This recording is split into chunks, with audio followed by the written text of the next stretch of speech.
Hello, I'm Shannon Blakey, a postdoctoral fellow at the Durham VA Healthcare System and chair of ABCT's Student Membership Committee.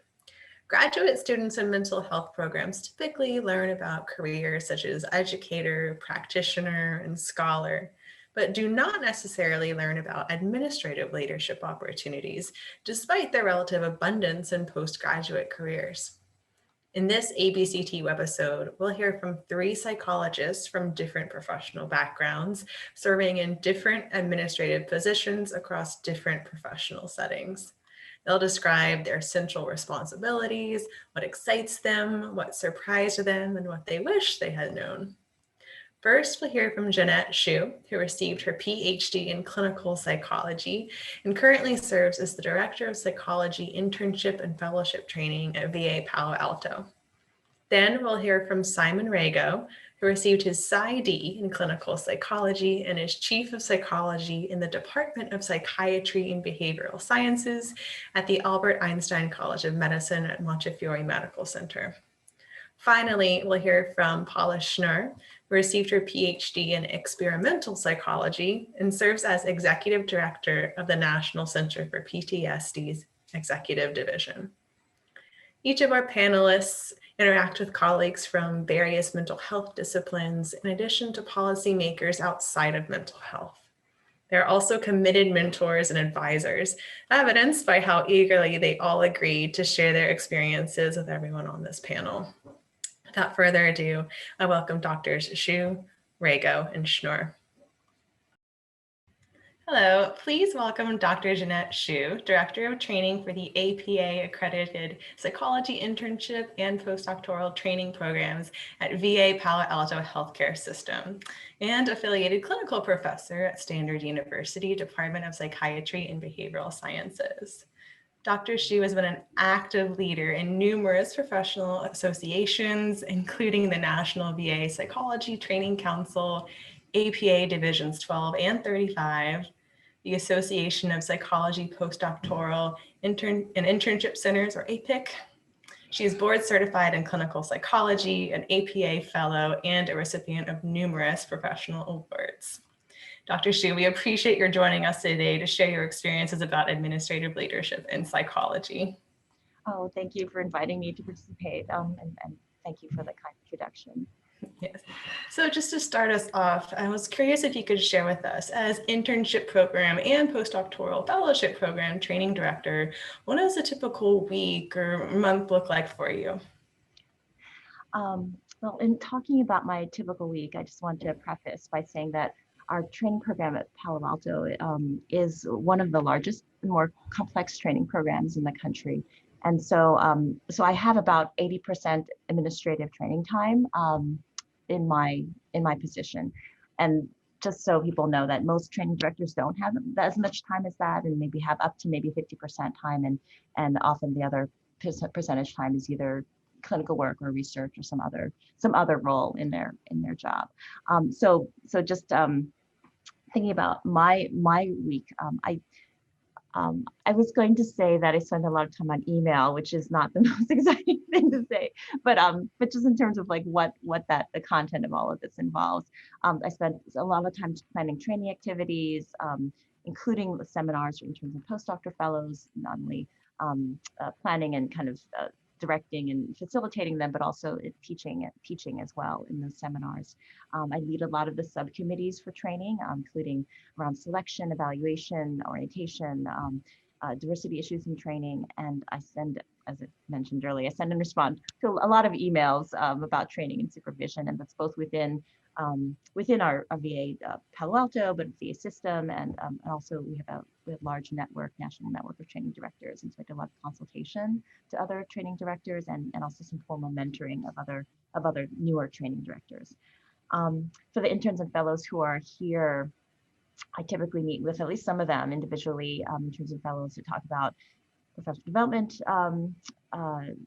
issues, sort of questions they have about their career, updating their CVs and cover letters. Right now, it's really big for them for interns applying to postdoctoral fellowships and residencies, as well as postdoc fellows applying for jobs. we're doing the job search, and really just talking about their training goals and discussing career plans. Consult with our training directors here. Our training supervisors here around supervision and training issues, legal and ethical issues, regulatory requirements, and I also do sorting and filing of training documentation. And I do have an assistant to help me with that. But I'm aware that some training directors don't have that kind of administrative support, and generally there's just a lot of kind of activities that require a lot of organizational effort. Yeah, never a dull moment, it sounds like. It's a good thing that I do like to stay organized. So what are some of the greatest personal and/or professional rewards of serving as training director? I get that question actually from intern applicants often. They just really want to know, like, why are you training director? And I think there's a lot of things I really enjoy about this position, and I think that it's lucky that that when the previous training director was leaving her position, and she had discussed with me whether I was interested. I was very nervous about it, stepping into kind of big shoes. And now it's been 15 years, so I feel a little more comfortable with that. But I think, I thought about it as, this is kind of like my dream job, and for a lot of different reasons. And I could see, like, now after so many years doing it, I think really the most enjoyable part of being a training director is we're contributing to the personal and professional development of really amazing, bright, and talented psychologists in training, and seeing how their careers develop. I just enjoyed those relationships so much, and I love being able to create or help to create, because we've had a tradition of really supportive training at Palo Alto for decades. So I really love helping to create and maintain this kind of supportive and positive training community here, and which really extends beyond the year. I mean, I think that interns and fellows bound closely to each other. I really love to be able to create that kind of environment, and they bond to our program, and the supervisors and me and everybody. And I enjoy staying connected with them after they leave and seeing what great successful careers they have and what fulfilling lives they're having, and being really a part of that professional network. This beyond just on paper what the programs might look like, but it's really about the affiliation and the culture and the environment that's so critical, at least from a trainee perspective. And it sounds like something that you care about and also enjoy appreciating, seeing the benefits of that. Right. I mean, absolutely. I tell the people who apply to our program, I mean, you can get good training like so many different places, and I think one of the things that I love to be able to offer people is really that experience in that year of that connectedness, those relationships, and with each other, with supervisors, with patients, and just that memory of those experiences, carry them forward, because people continue to learn so much after 1 or 2 years with us, and we want the memory of the year be about the relationships that they made, and what they learned through those relationships. Mm-hmm. So then in terms of thinking of maybe the flip side, or even just the neutral side, what were some of the more challenging or more just surprising aspects of stepping into this role, and, like you said, serving in it for 15 years? I think one of the things that is, maybe a downside. I mean, I think whenever somebody, you make a choice about, what you're prioritizing in your career, you also give up other things because you don't have unlimited time. And so I think one of the things I feel, sad about, I think, or a loss about is having more time for clinical work. I think, the being able to see, positive change therapeutically, and to have those relationships with patients or clients has been really, really something that I valued a lot. And I do so much less of that now. So that's something I think everybody, when you're thinking about administrative leadership positions, like you gain so many things, but you also have to choose, and I recognize that you'll lose time for other activities. speaking from my experience and my peers' experience, I don't think it's often that many psychology trainees get formal training or mentorship in how to be a leader, whether that's management or, like you said, learning how to pull the best out of people, these long-term strategic planning. So what experiences, formal or otherwise, best prepared you, do you think, for this position? Right. Well, I think some of the previous experiences that I had. I mean, I think um, I've gravitated toward like organizing activities. You know, I like doing that. And I think one time when I was first a training director, somebody said, being a training director is kind of like being an event planner and also the the airplane like the person who directs the airplanes on the runway. Um, so, but more seriously, I think, the kind of experiences that are helpful in on the way to becoming training director were helpful for me. Were first, I mean, becoming a training supervisor. I think you have to really be. I think it's challenging for early career people to step into administrative leadership, not because you can't do it, and you can, but you really do need to know like kind of the frontline work that you're eventually going to be leading.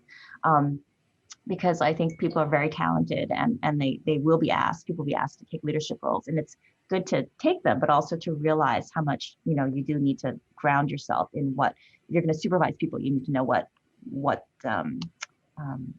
that work is. So being a training supervisor, being a clinician is really helpful.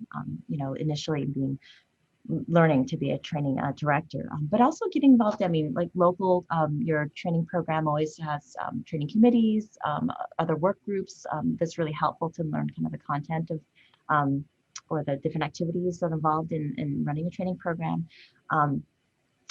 Getting involved in other leadership roles in other organizations. So as much time as you have in kind of thinking about your priorities, volunteering. I mean, once volunteering for professional service roles is really, really important because not only because you get experience and you get to find out what you do and don't like about different kinds of roles, but also you get a lot of you see a lot of modeling from your more senior colleagues.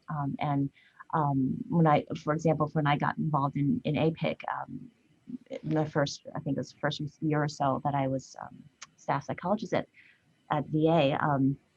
Was invited to help with working on the directory, which is, an important role, but not, didn't at the time was like, well, I'll do that. But I was able to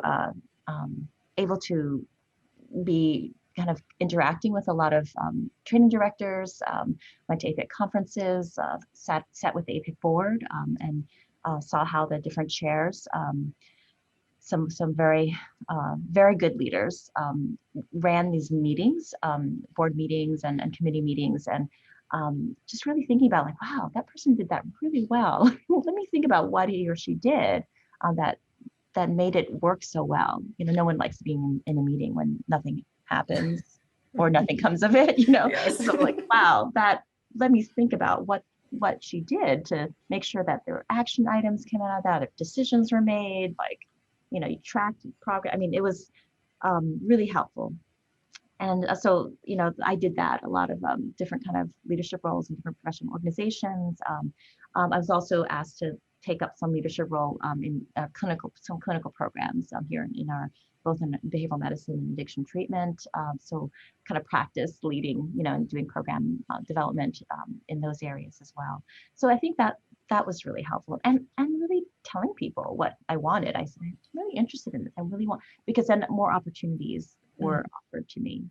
So does that answer your question? I think it does. Yes. So it sounds like, volunteering and getting involved in service, even if there may be less glamorous positions or tasks, they're certainly informative and allow opportunities, it sounds like, to kind of be at the table, be in the room at least, to observe other leaders. And on top of that, being really intentional of absorbing and integrating, what are you seeing, what's working, what's not, and how can I then take in these skills that appear to be helpful. Right. And I think, getting involved in national organizations, I mean, it's always helpful, obviously, obviously in the professional research areas that you're interested in. But I think for training, APIC and some other training councils, training organizations are really helpful. Also, because you get to hear about not only your local training issues, but also national training issues. And so I was on APIC board of directors before I was even a training director here. And I think that also helped me to become to get the job, but also to do the job well, because I could, I understand how national issues are affecting local issues, and local issues sort of reflect like dilemmas and concerns that are coming up for other people around the country. So that I think is really helpful, and APIC was really a nice, wonderful organization, a nice experience for me on all those levels. So in terms of looking back, if you could, talk to yourself 15 years ago, what do you wish you would have known before beginning your role as the training director? I think that there's one thing that I thought about, and that's that sometimes being in a leadership role, it's hard to have fully kind of egalitarian relationships with coworkers, because since they're training supervisors, they also report to me administratively. And I think, so this is related to the power dynamics that I mentioned earlier.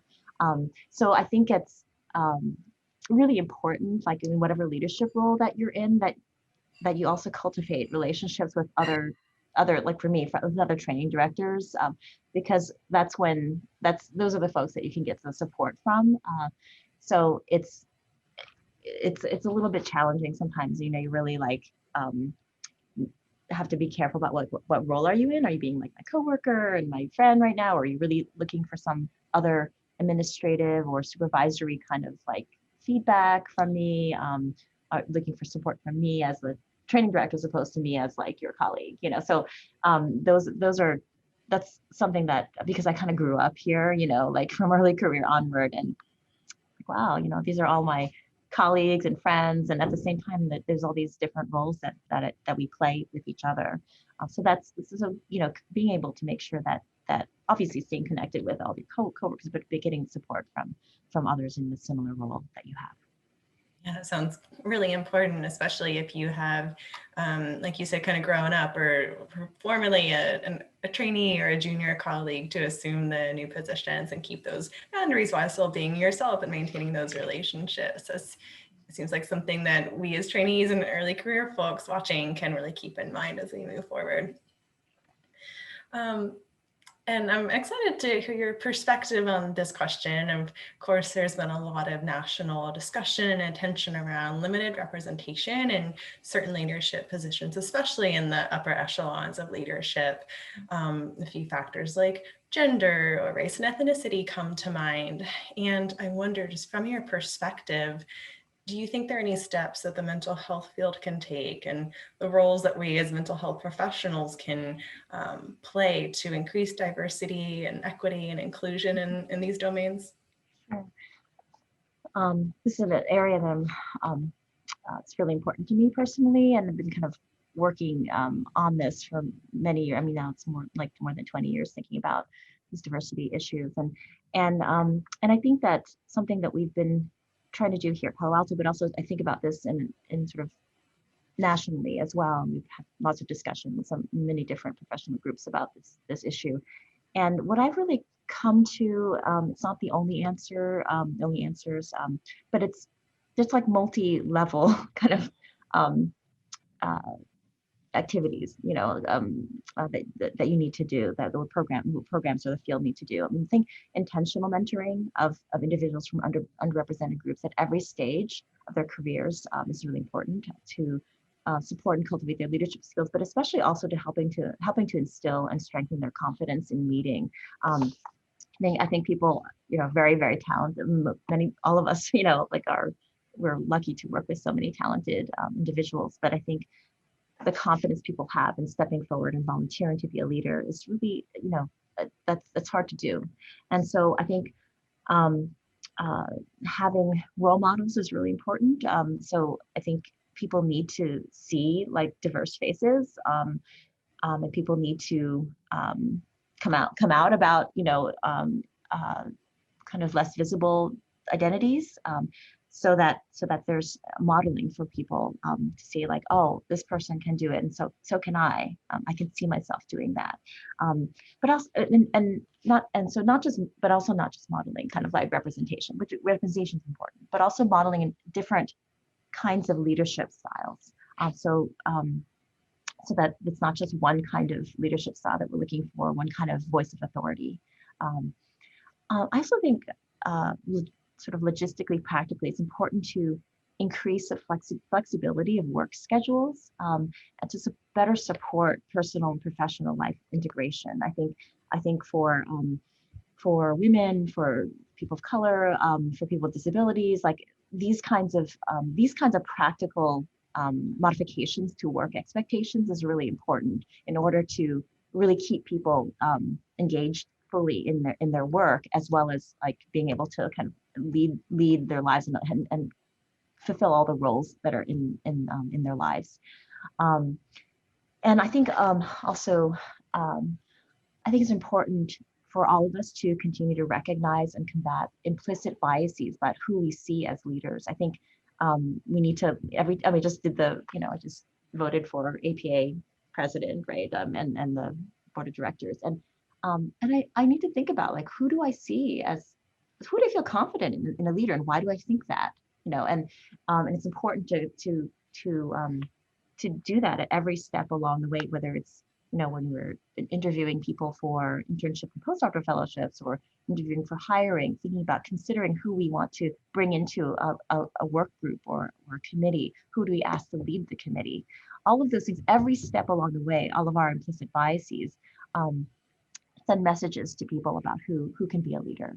And I think we all need to continue to recognize that and combat that, and think about the different kinds of skills that we're looking for, rather than who do we feel comfortable with being a leader. Oh, that person, of course, for whatever reason you feel comfortable, and think, well, what is my bias there? What am I basing that on? So I think those are the things that I've been thinking about. I know that's not everything, but it's hopefully a part of it. No, and thank you for sharing what I think are really thoughtful, deliberate considerations for how to reduce barriers, or increase opportunities or visibility for people who could be excellent leaders who maybe don't fit some historical mode or model or idea of what a leader should look like or be like, etc. So thank you for that.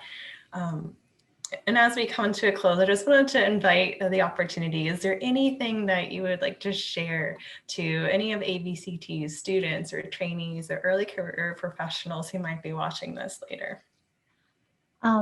I think as you're, looking forward to your career and making plans for your career, I think, keep on doing what you care about, set goals for yourself, whatever goals it is important for you. Make sure that you keep those in mind. And I think finding allies and mentors is really important, and also telling others what you want. I mean, you have to know what you want, and then you have to tell people what you want, because that will help you to reach your goals. And if administrative leadership goals are what you want, start to tell people, I see myself doing that.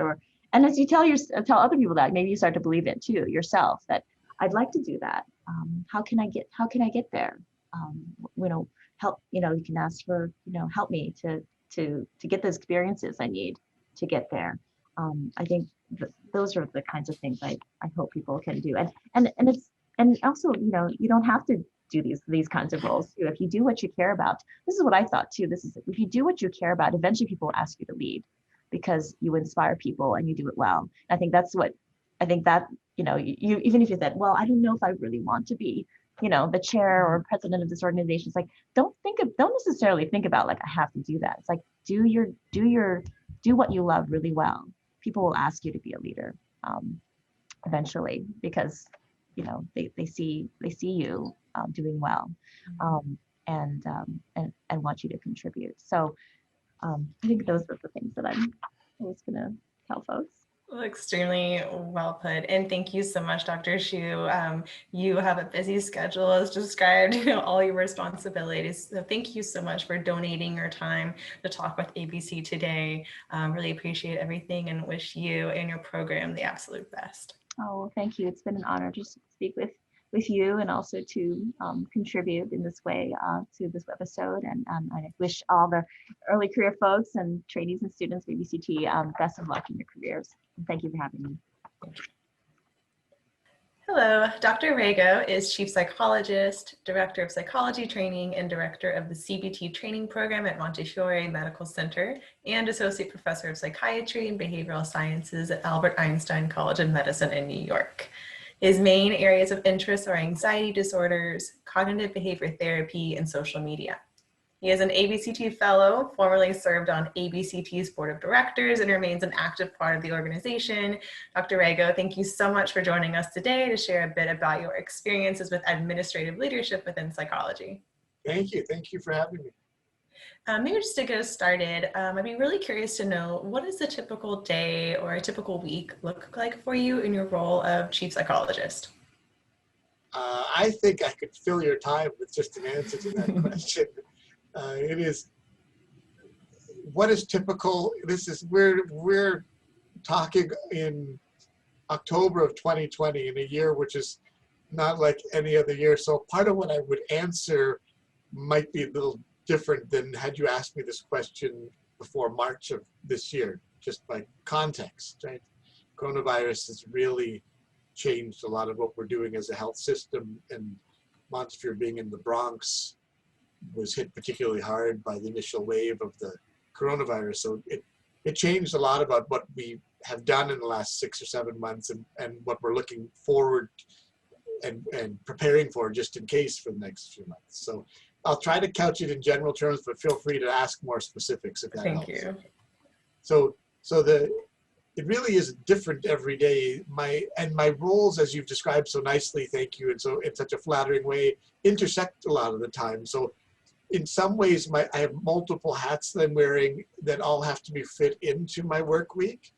And I'm going to try to answer from chief, but that part of what I do is in training. And so sometimes my day is a mixture of my role in directing the internship training program, as well as the chief role. Mm-hmm.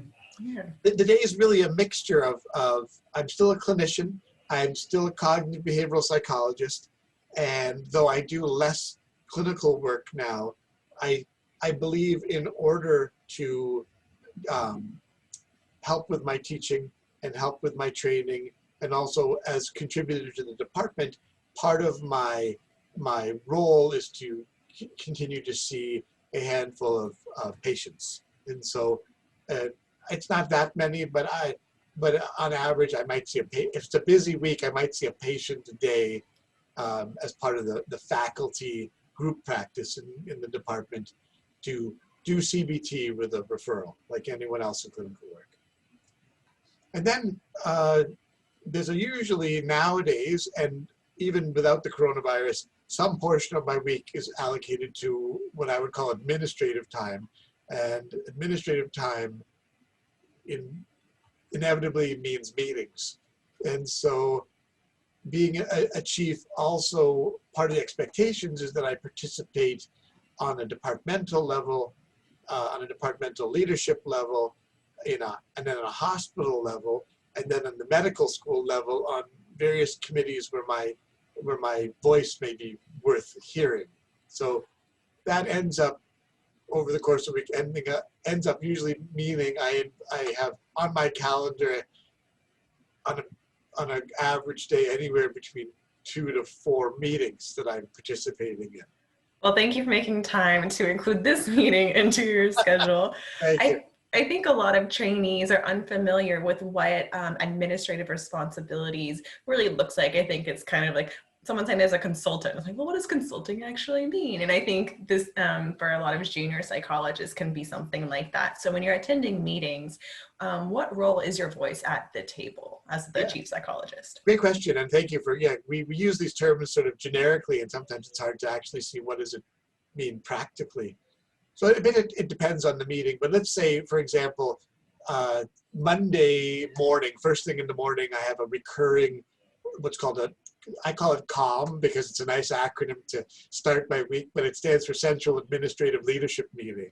Very calm sounding. So, so it's not always so calm, but that is a departmental leadership meeting with the chair of the department, several vice chairs of the department, and then key other people. I represent the voice of psychologists in that meeting.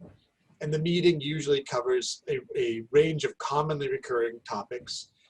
The last 7 months, item 1 on the agenda that hasn't moved is where we are with COVID in terms of numbers in our hospital, in terms of are we adequately prepared across our various branches in terms of PPE, what other issues have been coming up. Are our computers working or are they going to crash? Do we have webcams in offices when we've had to shift to telehealth?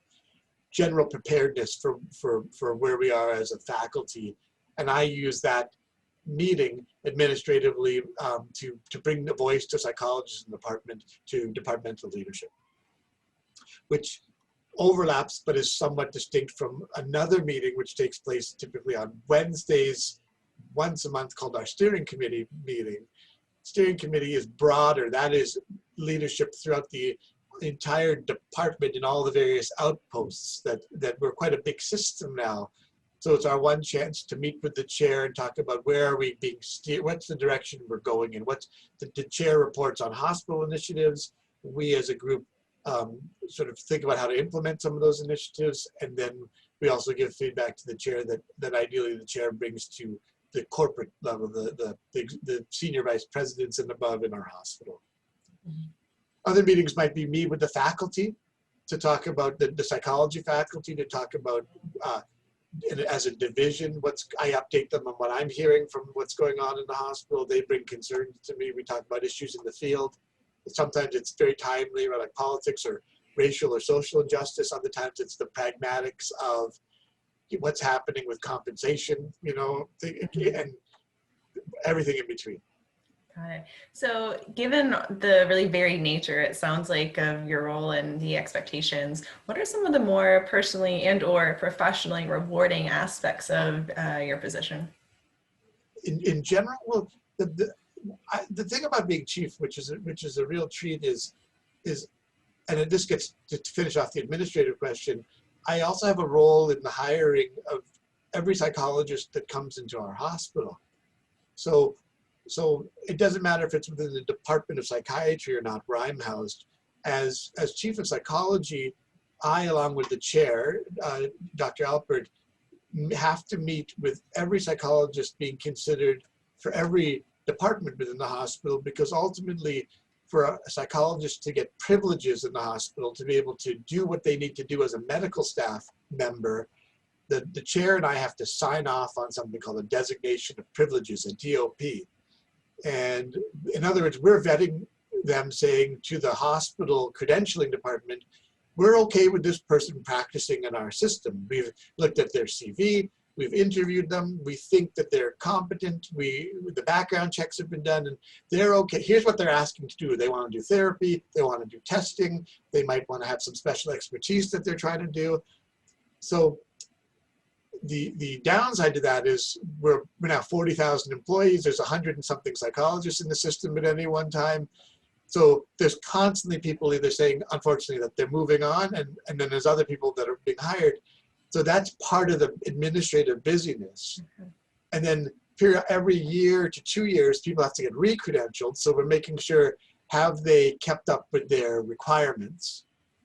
The upside is I get to meet some really wonderful junior and senior level psychologists, and now that because of what COVID has done and the movement towards telehealth, is the upside is we've been using teleservices to try to connect people who otherwise wouldn't have been able to connect with one another, because psychologists can be here in the Moses Hospital, which is in the Norwood section of the Bronx, but now we're up the Hudson Valley, so we have psychologists in Nyack across the Hudson River, and we have psychologists in Westchester County. We have psychologists in other parts of the Bronx. So it's like we're using technology to bring us together, and we're holding meetings now that people can attend through Zoom and get to know each other and get a synergy around what people are doing, which we otherwise couldn't have got. Mm-hmm. All amidst growth. That's, yeah, really exciting. Getting to have your cake and eat it too, almost. Yeah, it's great. And from my standpoint, it's also now seeing, well, how do we build connections with people who might not have known each other, that have mutual interests, or who could mentor one another. And it's a nice way for junior people who are entering our hospital, even if they may be like located in a particular clinic, for example. like one of our behavioral health integration clinics where they're in a medical group doing psychological services. Well, they don't have to feel isolated because there's a BHIP program where psychologists get together, but we also want those psychologists who are part of the division of psychology to connect with psychologists that might not be formally part of BHIP, but might have similar passions for, say, underserved populations or Latinx mental health or diversity and inclusion issues, right? So as a chief, I get to look at people's CVs and think, oh, you haven't met this person. They'd be a great person for you to meet. Oh, they might actually be able to mentor you as you're trying to navigate our system, which can be kind of complicated sometimes, right? Yeah, it seems like you're like able to pull from your interests that can manifest in your other roles, like the training director and a mentor and a clinical trainer and things like that, being able to use that in your role as chief. Yeah, I double dip sometimes. So as chief, I'm hiring I'm vetting someone for this department, but as training director, I'm saying, I'd like this person to come lecture my interns, or this person can supervise on LGBTQ plus issues, even though they're hired over here in this clinic.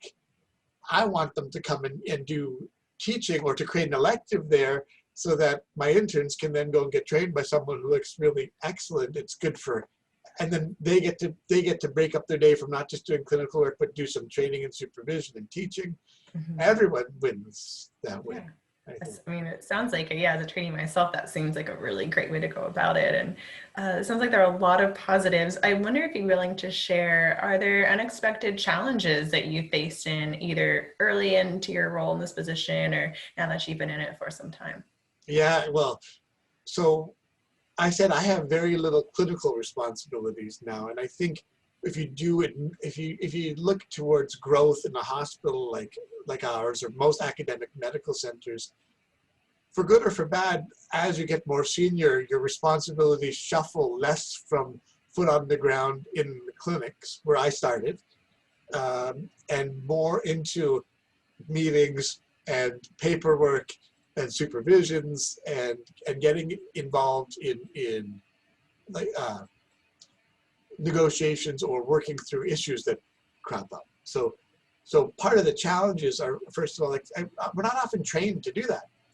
Our graduate school training, I was a clinical psychology program, teaches you how, mine was about broad in terms of get some psychodynamic training, get some cognitive behavioral training, some family systems training and things.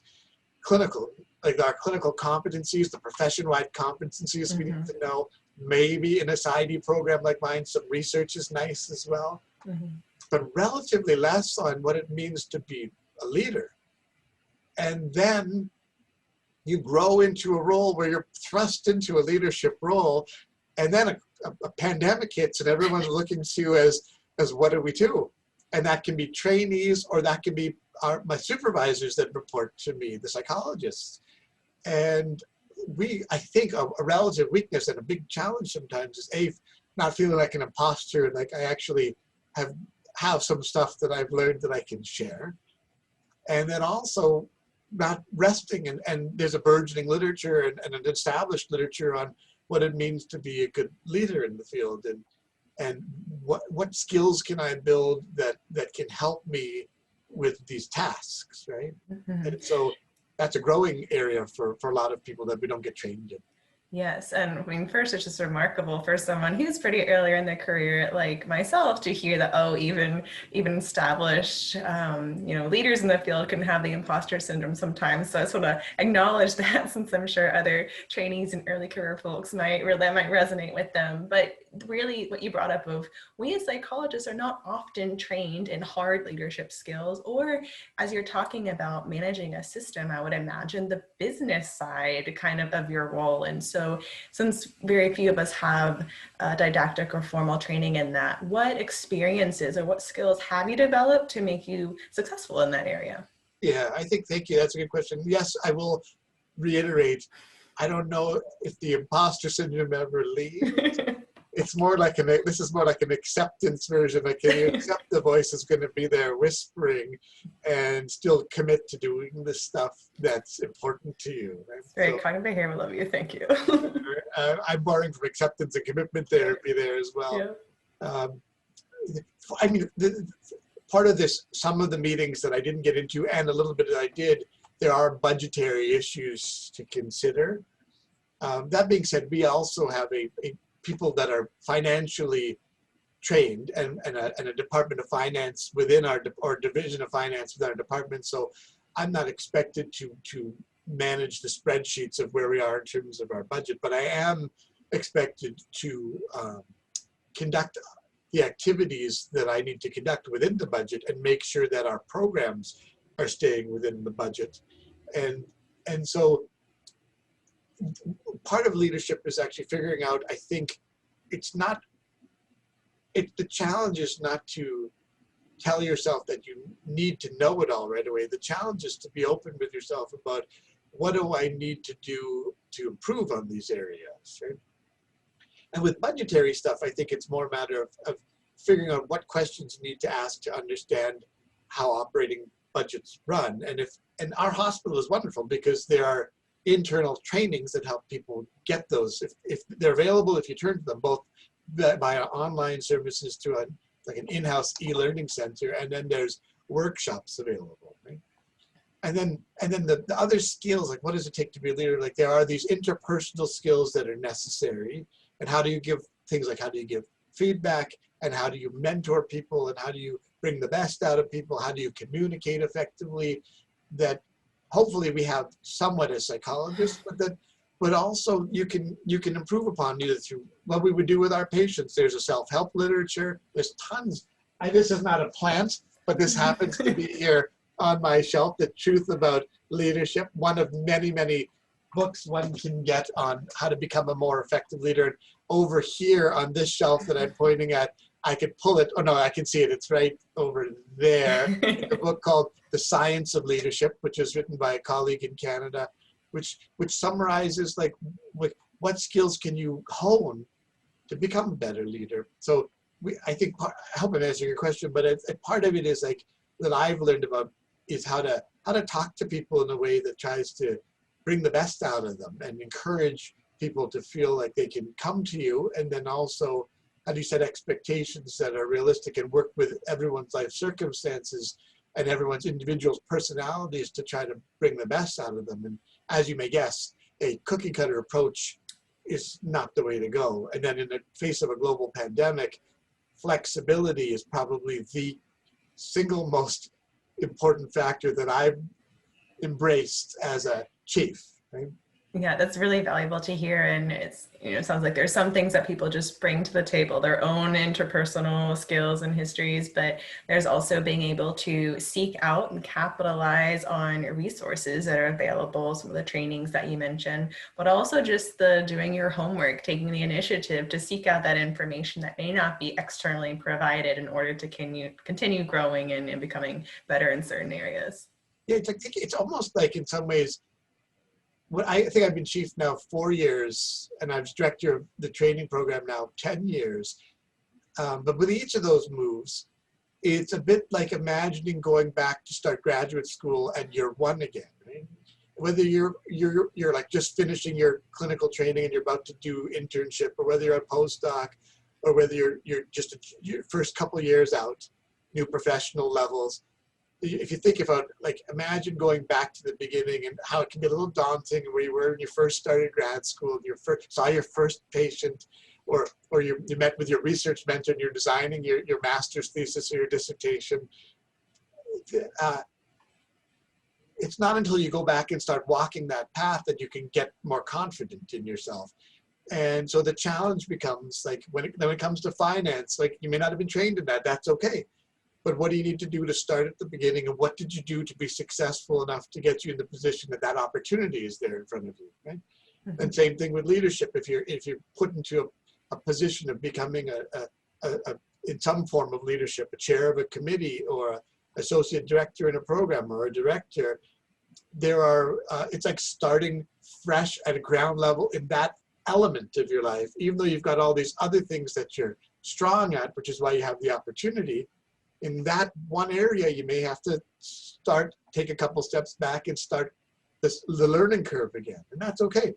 Mhm. Yeah, earlier I was curious. I wonder what Dr. Rego would have told himself if he could, go back in time 4 years. And you almost kind of answered that and be open and learn and be flexible and seek out what you can. Everything we've always been put in these positions of taking on a new responsibility. So how do you do it last time? Yes, and be gentle with yourself and be patient with yourself and understand that it's investing in the process that'll get you towards the place where you want to be. It's a bit like when I sometimes treat internally our house staff, our residents or attendings in other areas, not even in psychiatry, in other areas of medicine. And one of the common themes that comes up is they're anxious and worried. They're a first-year resident, which ironically is called an intern, right? You're PGY 1 year, you're an intern, and they're very anxious about an attending that's asking them 1,000 questions about patient care.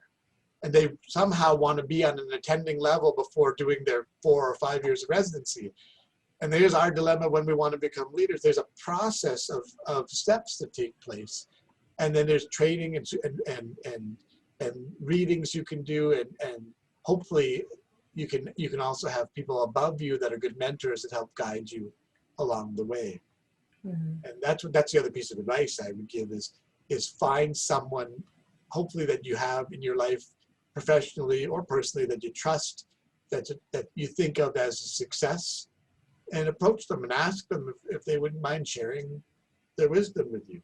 And I think a lot of senior people would be more than happy to share that wisdom, but I think where junior people get daunted by asking.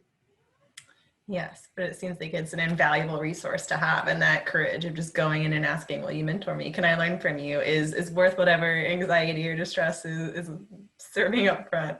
The payoff will be enormous. And even if one person says no, often you went to them for a reason, and if they can't do it, they'd have someone that they could connect you with that would be helpful. Yeah, a mentoring network. Yes, and it's not quite like supervision to me, because mentoring is a little bit more like a collegial level, but with just someone with sharing wisdom or helping you sort of more broadly speaking about navigating some of the stuff we don't get taught. Right? Supervision to me is here's a skill of a patient skill, or we get caught up in. Whereas a mentor can kind of take your sort of career ambitions in mind and sort of help you think about how to navigate that course. Absolutely.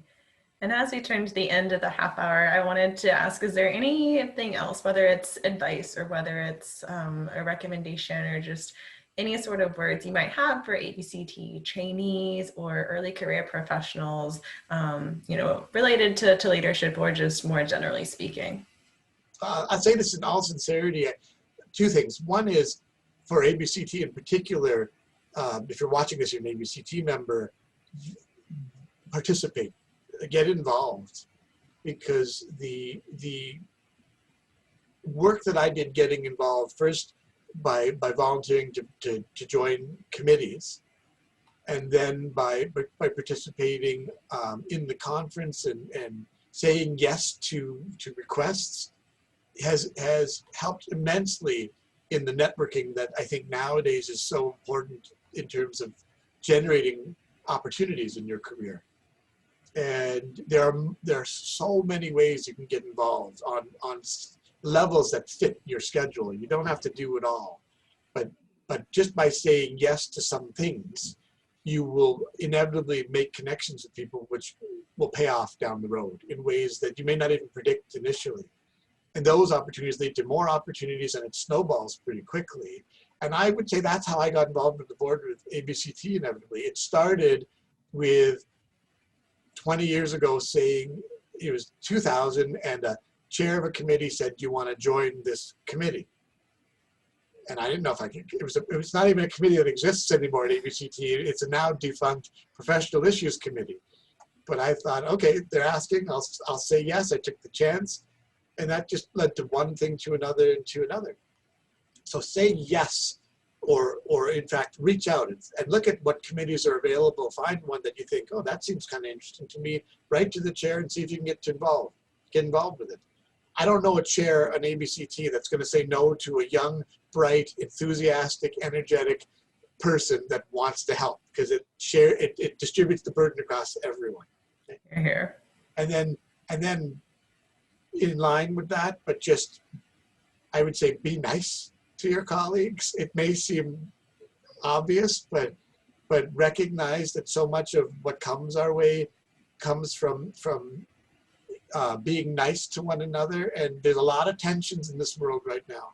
We're all under a lot of stress, personal stress, medical stress, financial stress, employment stress, you name it, right?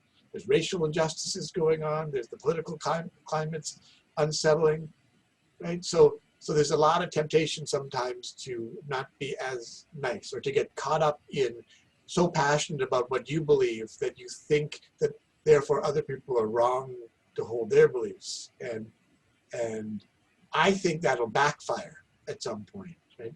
You may be able to get by and bulldozer your way to a certain level, but at some point to become a leader, you're gonna need someone above you to say to others, we should promote this person to this role because I'm gonna go to bat for them. And what ultimately, when you get to a certain level and people are comparably skilled, what makes the difference is, do people want to work with you? Mm-hmm. And people like working with other people who are flexible and kind and compassionate and yay sayers. And so I would encourage you to think about that, be it above or below, people you're more senior to or more junior to. You never know how things are going to play out, and inevitably you may be accounting to that very person down the road. Well said. And I just would like to thank you for saying yes and being nice to let us get into your busy schedule. It's just so valuable to all the early career professionals and trainees, ABCT members or otherwise. So thank you for your time. We look forward to continuing to see you in ABCT and beyond. Oh, thank you so much for having me. It was a real pleasure chatting with you. Hello, and please welcome Dr. Paula Schnurr, the Executive Director of the Executive Division of the National Center for PTSD and Professor of Psychiatry in the Giesel School of Medicine at Dartmouth. In addition to risk and resilience factors associated with the long-term outcomes of trauma exposure, Dr. Schnurr is an expert in psychotherapy research, having conducted numerous PTSD clinical trials. She's received several awards and regularly donates her time to countless professional service activities, including this. So Dr. Schnurr, thank you for joining us today to share a bit about your experience with administrative leadership within psychology. Thank you for having me. Yes, so just to kind of get us started and help the viewers understand a bit about your role, what does a typical week look like for you over at the National Center? Well, a typical week involves a lot of time on the phone because the National Center is a virtual center and we have 7 divisions across the country. So from our inception, my work has involved connecting with people who are not in my proximity. So COVID changed things for us in the sense that we are now working from home. I'm now working from home, but much of running the National Center and networking with other people is exactly the same. I also do research, so the fun parts of my day, which are usually early morning or after hours, would involve writing grants and papers, giving feedback to other people on their work, and so on. But I consider that a real perk and a joy because the day-to-day is more focused on running things, on connecting with people or connecting people. It sounds like there's a lot of operations management involved, but you're able to balance some of your other passions or pursuits. You mentioned research and grant writing, and I understand you also are able to stay involved in mentorship and training in that way. Is that right? Yeah, I think that's very important. And I also take it seriously because for women in the field, those of us who do achieve, and if you get to be old enough, you probably will, but if you do have the privilege of being able to support people and help them get along, I think it's especially incumbent on women to do that for other women. And I don't want to be misleading here. I support both men and women, but I think that women mentoring women, I think has been shown to be an especially successful strategy. And so that's something that I try to prioritize. I appreciate you sharing that. And I wonder, did you benefit from that mentorship yourself? And has that been an explicit goal of yours in your role in these other capacities? No, all my mentors have been men, generally older men who had privilege and who took me under their wing in a way that helped me get into positions to show what I could do. And I think that's partly an important role for a mentor, which is to place people who you're mentoring in situations where they can shine. So it's not just about the advising and the strategizing, it's helping people get through the door. And so in my day and age, I'm 65, so the world was very different then. There weren't as many women as professors. That's still true in our field, unfortunately. But when I was promoted at Dartmouth in the psychiatry department, the year I was promoted, another woman and I were the 6th and 7th women who ever became full professors at Dartmouth Medical School. So we needed somebody to run interference for us. There was a study, now it's some years old, probably a good 20 years old, and I think it was published in the American Psychologist. Please, somebody could fact check me on that and tell me that I'm wrong. Showing that women who were mentored by men had better outcomes than women who were mentored by women. And as I understand the explanation, that did have to do with this access issue that I'm mentioning. So that the extent to which the older men who helped me knew how to get me through the door. And because women like myself were up and coming, we didn't have that same kind of privilege. So that was then, and this is now, but I mention it because it's important for men and women, mentoring men and women, to think about this role, to use your opportunities to let your people shine and get them into positions that can help them grow. Mm-hmm. Absolutely. And, you know, from your experience and also your purview, it seems like you're able to see the forest for the trees in terms of mentorship and generational change across equal opportunities for all sorts of people. And I wonder, you know, in terms of the current, the climate, how do you think at a systemic level we can better increase opportunities or open the playing field for people, however they might identify? Well, I don't want to make it sound simplistic because it's not simple, but to go back to what I'm talking about, giving people a chance, I think is the most fundamentally important thing you can do as a mentor. So you need all the wisdom in the world and the patience and the help, but so often a person just needs to be, say, appointed to an editorial board or on a committee of ABCT or something like that. That's a stepping stone for them. Mm-hmm. No, that makes complete sense. Very well said. And so I guess kind of zooming in from the big picture, you noted that you have a lot of, in your administrative role, responsibilities, coordinating. You said you spend a lot of time on the phone. I imagine also lots of meetings. I don't think that many psychology trainees in graduate school are ever really exposed to those sorts of activities or ways of professional practice. And so I wonder if you could share just a bit about the specifics of what are your administrative responsibilities? Well, as the executive director of the National Center, we are a research and education consortium in the Department of Veterans Affairs. And we have, at any one time, because of grants and contracts, we probably have maybe 200, 190 people working for us.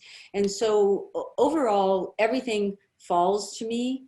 But I feel that an important part of a leader's job is to have the vision, to hire the talent, and to empower and resource them, so to succeed. And so a lot of what I do is with those goals in mind.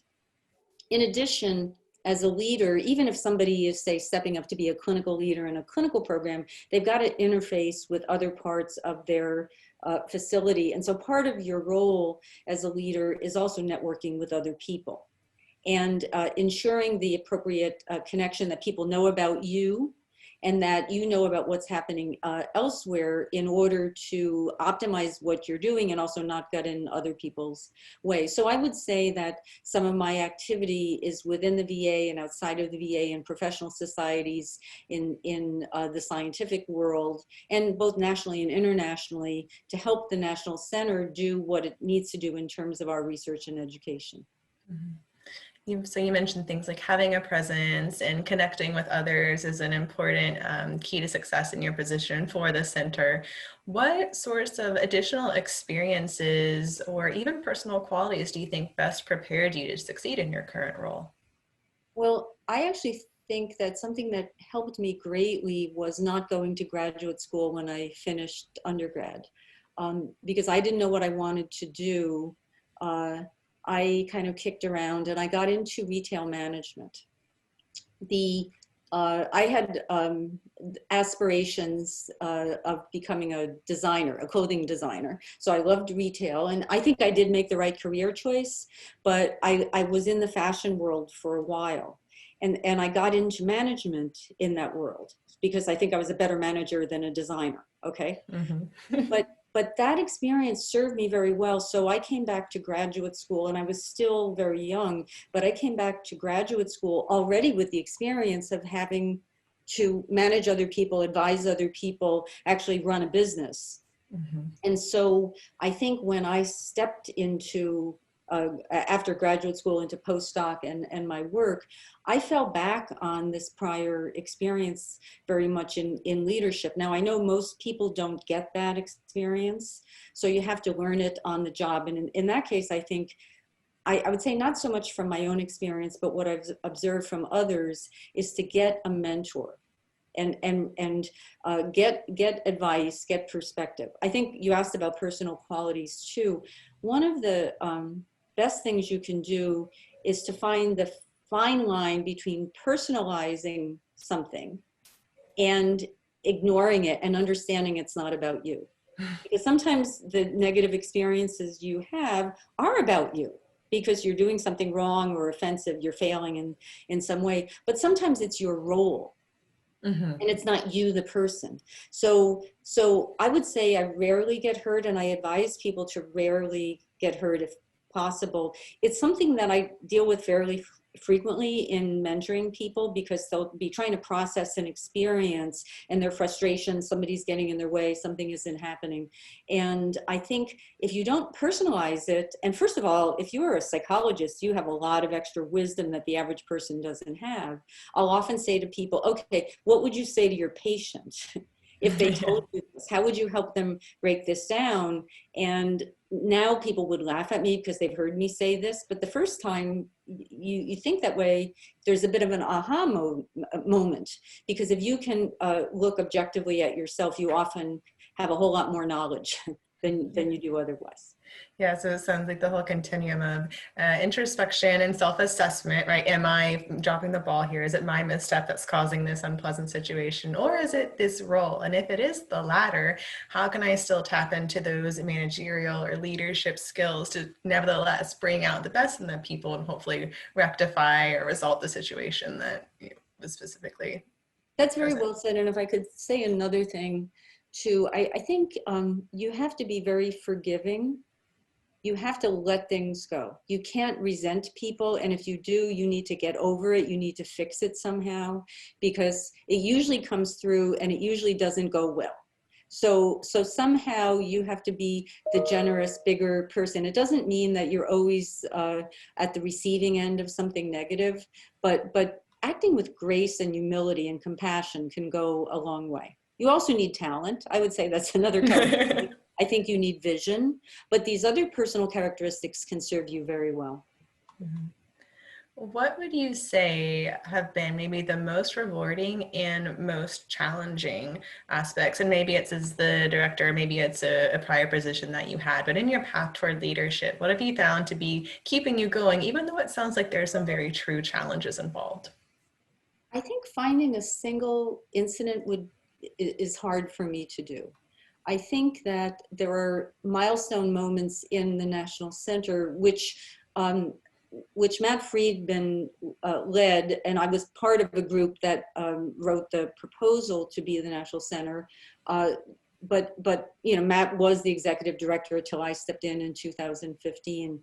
But I think at certain points, like our 10-year anniversary, our 25-year anniversary, when we could reflect back and see what we had grown, how we had made a difference, those were the things that stood out to me more than any single incident. And it's also hard if you work in a very large center like I do. It feels like very much a team. So in some ways, it's a bit more like being a coach of a large team. And I think that's actually a good way to approach management too, that coaches try to push you to be the best you can be. They support you and they take care of you, but they also push you. And I think that's what good leaders do as well. Absolutely. In terms of looking back, how were then you able to find the little victories? I'm reflecting on your statement of, you know, you have these milestone moments and these big accomplishments. And I think a lot of viewers and scientists can think about, you know, a study that took 3 years to complete, or a grant that took 3 rounds to fund, or even clinically walking, you know, being there with a patient through months and months of treatment until they are ready to move on. Have you found that creating or acknowledging the little victories along the way has helped you make it to those bigger milestones? They sustain you during the dark days when you're frustrated and failing. I think I probably have 2 that stand out for me, and they're not so much about leadership, they're more about personal accomplishment. Mm-hmm. But one was doing a study that the National Academy of Sciences had recommended VA do to understand whether men who were in secret tests of mustard gas during World War II had PTSD. Unfortunately, our government did these secret tests. They lied to the participants, flagrantly violated research ethics. And many people were very badly physically injured, but some were also psychologically injured. And I led an effort to study whether these people had PTSD, whether you could diagnose it. And it was essential in helping VA understand that PTSD was a service-connected problem that these veterans had. The other was a study that actually took some effort to get off the ground as well. It was a large study of prolonged exposure in female veterans and soldiers. It took many years to plan. Just as we were getting ready to kick off, 9/11 happened, and so we had a bit of a pause for that. But it was the first large VA multi-site study that focused on women for any condition. It was then the largest PTSD psychotherapy study. It was the first study of treating female veterans. It had a lot of great firsts to it, but it was significant work. Matt Friedman and I led this with Chuck Engel, who was in the Department of Defense then.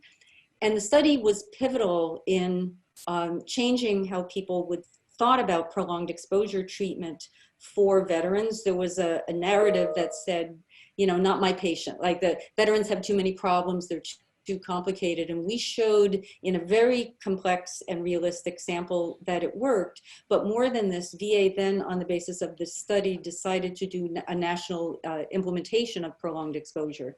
And so for a scientist, that's a dream come true. Because I got to do the research and then got to see somebody use the research in a way where I could see tangible benefit. And I think those are the 2 biggest career highlights for me, both of them because they took science and put it into practice somehow. Absolutely. And as, you know, a junior person in VA, this is significantly influenced all of the training and opportunities in the way that I approach my work in VA. And it's really exciting to see we're so critical as part of, you know, a team and several teams who really helped to make that happen. You mentioned VA, and I was curious of what even attracted you to VA in the first place. Well, it was just luck, really, happenstance. So I would say something that I've heard many successful people say is that luck is actually a very important factor in success, but you have to be able to take the luck that's given to you and use it.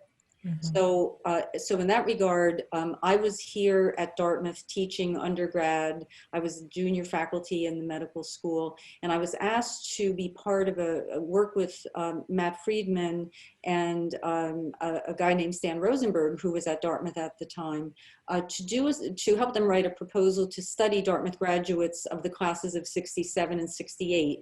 This had been a time when the war just split people in all different directions, of being pro-war and going to serve, to being conscientious objectors, to going to Canada. And so it was a really interesting and diverse group. So I got into the PTSD business actually in 1984. So that was luck, but I happened to be there at the time, and I said yes to this offer. And then that led to when Matt and others were wanting to write the proposal to be the National Center, I also said yes to that. Now, here's a story that people laugh about, but it's absolutely true. When Matt asked me to do that, I was really concerned because I felt like I would be slumming in some way to leave academia and go to the VA. And I worried, was my academic career over? And I wanted to do the promotions ladder. And I am so glad I didn't let my fear and my worry get in the way. So this is actually an important thing that people should understand. And sometimes you just have to take leaps. And most leaps you can undo. And in this case, it was the best decision I ever made. Because now what we do, Matt has called blue collar academia. So there's still an academic path in VA, but that's something for many people who might be listening to this to know that as a VA investigator, you're also have an academic home in your academic affiliate. And it's really having the best of both worlds, I think.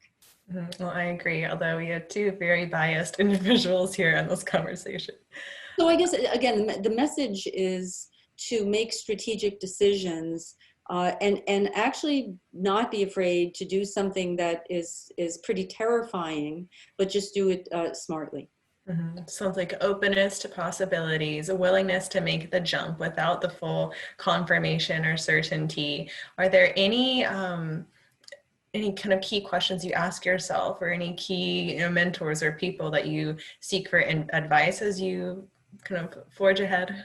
I still have my go-tos, and I would say Matt Friedman and I have worked together since 1984, and so we go to one another. I can't say neither is a mentor for the other at this point, but I also have other colleagues in the field who I seek out. For junior people, could I suggest that even though it may be helpful to talk to different people, that you identify with a primary mentor who synthesizes whatever input that you're getting, because I have seen some people getting mentored or getting advice from a variety of people, and it doesn't help them track very well. I realize that sometimes a single mentor may not be enough for an individual, so that's why I just emphasize the importance of having it all come together in one person. That's an excellent piece of advice. Looking back on your career, is there anything you wish you had known before pursuing leadership roles? Well, I sometimes wish I might have gotten an MBA. I think there might have been something useful to doing that. And I think individuals need to look at themselves and their aspirations to know whether an additional degree would be important. I think I could have benefited more from the leadership training you get. Mine is all on the job and looking up to wise people and asking for their advice and opinions. But I think overall, strategically, had I thought when I first got out of undergrad, I don't know what I really want to do, but I know I want an MBA because I want to do something in leadership. That could have worked out. I noticed that many people, colleagues I have in psychiatry and psychology, have done executive MBA programs later on. And so, because we're talking about my administrative role and how you succeed in that regard, I think it's important to suggest that people consider those kind of training opportunities as alternatives. It might be because of the nature of the work you want to do. Perhaps marketing or a public health spin would be better, but I think pursuing advanced training that would support you working in leadership is something at least some people should consider. That's fantastic. And it sounds like, yes, there's the on-the-job learning in terms of operations management and the business side of running, an organization, formal training, such as a master's program, like you noted, and just being also opportunistic and keeping an eye out for specific trainings or workshops or institutes that might be a bit more intensive, targeted training in these sort of leadership skills would be important for junior professionals to know. Well, before we close out, I just wanted to invite, is there anything else you would like to share with ABCTs, trainees, or early career professionals? Well, I first of all, to say anybody who sees this, who sees me at a meeting, can reach out or send an email, because I think the one thing that I learned, I appreciated so much when I was junior, if I was bold enough to actually call someone or email someone and they answered the phone and they talked to me, or they replied to my email, it really made an impact on me. And so I've tried to carry that forward. So I guess the bigger statement would be really to reach out in your own network, outside of your network, and reach beyond yourself. Because an appropriate amount of failure, in my view, is the best way to succeed. And since you didn't ask me about my failures, and I'm not telling you about them now, I think you really have to you learn to succeed by failing. And so that reaching out can help you toward that goal.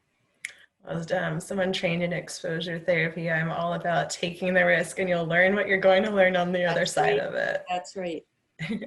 Well, thank you so much, Dr. Schnurr. On behalf of ABCT, we greatly appreciate your time and your wisdom, and we look forward to seeing what you do next. Okay, and I look forward to being live somewhere at ABCT next year. Thank you. Thanks. Okay, bye-bye. I hope you enjoyed learning about the many opportunities as well as challenges to serving in administrative leadership roles within psychology. Despite their different career paths, Drs. Hsu, Rego, and Schnurr each spoke to the importance of communication, management skills, and willingness to take risks. At the same time, not every leadership opportunity may come at the right time or be the right fit for every person. Thus, having close mentors, such as those within the ABCT community, to help guide you through professional decision points could be essential. If you're not an ABCT member, I urge you to consider joining. ABCT is more than the annual convention. It's 365 days worth of professional networking, clinical continuing education, research collaboration, dissemination, and outreach. Visit abct.org to learn more and join. Thank you for watching.